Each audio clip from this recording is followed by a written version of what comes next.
अजीज तुलबा इकराम, अस्सलाम वालेकुम वरहमतुल्लाहि वबरकातुहू। मैं हूं आपका उर्दू का उस्ताद professor Mohammad Saiful Anwar, Punjab group of colleges Bahawal Nagar. आज की मुख्तसर लेकिन अहम तरीन वीडियो के अंदर हम सीखेंगे कि दरखास्त के सवाल को कैसे हल करना है, ये सवाल कितने सफ़ात पर मुश्तमिल होना चाहिए और इस सवाल को कितने वक्त के अंदर हमने हल करना है। आप इस वीडियो को आखिर तक देखिएगा और इंशाअल्लाह अगर आप मेरी बताई हुई हिदायत के मुताबिक इस सवाल को हल करेंगे तो आप 10 में से 10 नंबर आसानी से हासिल कर सकते हैं। आपके बोर्ड के अंदर यह 7वां सवाल होता है, लेकिन जब आपने इस सवाल को हल करना है तो सबसे पहले यही सवाल हल करेंगे। सवाल की हेडिंग वही देंगे जो आपके क्वेश्चन पेपर में होगी, यानी सवाल नंबर 7। उसके बाद आप दरखास्त नवीसी की हेडिंग देंगे। उसके बाद जिसके नाम ये दरखास्त है वो लिखेंगे। फॉर एग्जाम्पल ये दरखास्त है प्रिंसिपल के नाम, तो आप हेडिंग देंगे प्रिंसिपल साहिब के नाम। ये तीनों हेडिंग आप 604 के साथ लिखेंगे। उसके बाद आप अगली लाइन से लाइन के बिल्कुल आगाज से लिखेंगे बाखिदमत जनाब प्रिंसिपल। प्रिंसिपल के बाद साहिब नहीं लिखेंगे, बल्कि प्रिंसिपल के बाद कॉमा लगाएंगे। उसके बाद गवर्नमेंट कॉलेज के बाद कॉमा लगाएंगे, अलिफ के बाद खत्मा, बे के बाद खत्मा और जीम के बाद खत्मा लगाएंगे। ये आप एक ही लाइन में इसको लिखेंगे और उसके बाद आप दरखास्त का उन्वान लिखेंगे। एक बात याद रखिएगा, जमात नहम में उन्वान लिखने के नंबर नहीं है, लेकिन 11वीं जमात में उन्वान लिखने का एक नंबर है। ये उन्वान क्वेश्चन पेपर के अंदर मौजूद होता है। फॉर एग्जाम्पल कि ये दरखास्त है फीस माफी की, तो आप लिखेंगे दरखास्त बराए फीस माफी। उसके बाद अगली लाइन पर आप लिखेंगे जनाब आली और उसके बाद निदाया की अलामत जरूर लगाइएगा। उसके बाद नफ्स मजमून का आगाज करेंगे। तो जब भी कोई भी पैराग्राफ आप शुरू करें तो शुरू में थोड़ी सी स्पेस छोड़ते हैं, उसके बाद पैराग्राफ का आगाज करते हैं। तो आप लिखेंगे निहायत अदब से गुजारिश है कि मैं आपके जेर साया FSC पार्ट 1 का तालिब इल्म हूँ। कॉलेज में मेरा दाखिला मेरिट पर हुआ था। मैं एक मेहनत कश बाप का बेटा हूँ और मेरा बाप मजदूरी करता है। हमारी एक बड़ी फैमिली है। मेरी वालदा शदीद बीमार है। मेरा वालिद अगर उसके इलाज मुआवजे का बंदोबस्त करता है तो हम भूख से मरते हैं, क्योंकि आपको पता है महंगाई आसमानों से बातें कर रही है। लेकिन मेरा ख्वाब है कि मैं एक बड़ा आदमी बनूं और मैं इंसानियत की खिदमत करूं। मेरे इस ख्वाब में रुकावट सिर्फ और सिर्फ महंगी फीस है।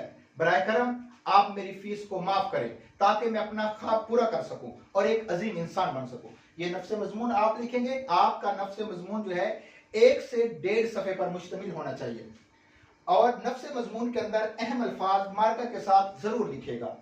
और आखिर में आप लिखेंगे आपकी ऐन नवाजिश होगी और उसके बाद लेफ्ट साइड पर आप लिखेंगे दरखास्त गुजार और दरखास्त गुजार के नीचे लिखेंगे आपका ताबे फरमान। और बच्चों याद रखना कि आपका ताबे फरमान वाली लाइन में राइट साइड पर आप डेट लिखेंगे और याद रखिएगा डेट आप इसी तरह लिखेंगे जिस तरह मैंने लिखी है। अक्सर ज़हीन तुलबा डेट को गलत लिखते हैं, इंग्लिश के अंदर लिख देते हैं, या अगर हम तारीख उर्दू में लिखी तो जो सन है वो इंग्लिश में लिख देते हैं, तो इससे उनका एक नंबर कट जाता है। हालांकि दरखास्त में पूरे के पूरे नंबर आसानी से हासिल किए जा सकते हैं। और उसके बाद आपका ताबे फरमान के नीचे वाली लाइन पे अलिफ खत्मा, बे खत्मा और जीम के बाद खत्मा लगाएंगे। इस हिदायत के मुताबिक आप इस दरखास्त के सवाल को हल करें और इस सवाल को 1.5 से 1 सफ़े पर यह सवाल आपका मुश्तमिल होना चाहिए और इस सवाल को आप 15 मिनट के अंदर मुकम्मल करें, क्योंकि अगर आप ये 15 मिनट के अंदर मुकम्मल करेंगे तो आप पेपर के टाइम को आसानी से मैनेज कर सकेंगे। चंद एक अहम हिदायत जिसको जरूर फॉलो कीजिएगा। अक्सर बच्चे ऐसा करते हैं बाखिदमत जनाब प्रिंसिपल के बाद साहिब का लफ्ज लगा देते हैं, जिससे बच्चों का एक नंबर कट जाता है। याद रखिएगा कि जब जनाब का लफ्ज आ जाए तो फिर साहिब का लफ्ज नहीं लिखते, तो आप प्रिंसिपल लिखेंगे, प्रिंसिपल साहिब नहीं लिखेंगे। उसके बाद अक्सर बच्चे जनाब आला लिख देते हैं। बच्चों जनाब आला लफ्ज होता ही नहीं है, बल्कि जनाब आली होता है और उसके बाद निदाये की अलामत जरूर लगाइएगा। अगर आप निदाये की अलामत नहीं लगाएंगे तो फिर आपका ये नंबर नहीं मिल सकेगा। उसके बाद अक्सर बच्चे बराए मेहरबानी यानी बड़ी ये के साथ लिखते हैं, बल्कि बड़ी ये के साथ नहीं लिखना, बराए मेहरबानी लिखना है गोल हा के साथ। और उसके बाद दरखास्त गुजार की जगह पर कुछ बच्चे अर्जी या अर्जे का लफ्ज लिखते हैं। बच्चों ये गलत है, बहुत सारे एग्जामिनर इसको पसंद नहीं करते, आप इससे गुरेज कीजिएगा, आप दरखास्त गुजार का लफ्ज लिखिएगा। दरखास्त गुजार के नीचे वाली लाइन पर अक्सर बच्चे लिखते हैं आपका ताबेदार। याद रखिएगा ताबेदार तो महकूम को कहते हैं, और ये गलती बहुत सारे अवाम भी करती है और खवास भी करते हैं, तो आप इस गलती से परहेज कीजिएगा, ताबेदार की जगह पर ताबे फरमान लिखिएगा। अगर आप लोग मेरे चैनल पर नए आए हैं तो इस चैनल को जरूर सब्सक्राइब कीजिएगा ताकि हमारी हर आने वाली नई वीडियो आपको मिलती रहे। अपना बहुत बहुत ख्याल रखिएगा। अल्लाह निगहबान।